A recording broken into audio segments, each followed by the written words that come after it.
ગરમીનો પારો 45 ડિગ્રી સુધી પહોંચી ગયો છે। સરહદી કચ્છ જિલ્લામાં છેલ્લા એક મહિનાથી ગરમીએ માજા મૂકી છે। કચ્છમાં રોજ ગરમીનો પારો 40થી 42 ડિગ્રી પહોંચી રહ્યો છે, જેની સીધી અસર જનજીવન ઉપર જોવા મળી રહી છે। કચ્છમાં કાળઝાળ ગરમીના કારણે દૂધમાં ઘટાડો નોંધાયો છે। કચ્છમાં આવેલ સરહદ ડેરીમાં દૂધમાં ઘટાડો નોંધાતા ડેરી પણ દૂધ પૂરું પાડી શકતી નથી।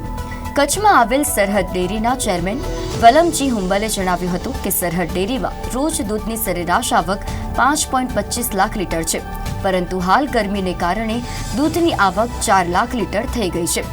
1.25 લાખ લીટર દૂધમાં ઘટાડો નોંધાયો છે, જેને કારણે ડેરી લોકો સુધી દૂધ પહોંચાડી શકતું નથી। દૂધમાં ઘટાડો નોંધાતા ડેરીને પણ લાખો રૂપિયાનો ફટકો પડી રહ્યો છે। દર વર્ષે ગરમીમાં દૂધમાં ઘટાડો નોંધાય છે, પરંતુ પહેલીવાર 1.25 લાખ લીટર દૂધમાં ઘટાડો નોંધાયો છે।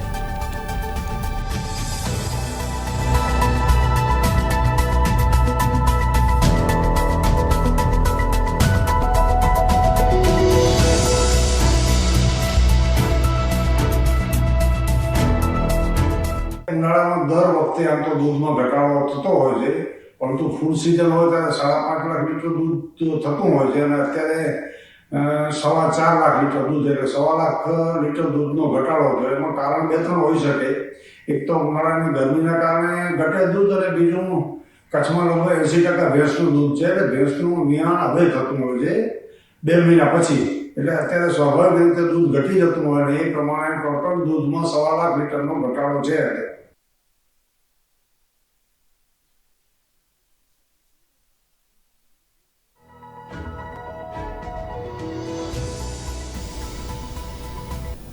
રાજ્યમાં ભર ઉનાળે આગાહી પ્રમાણે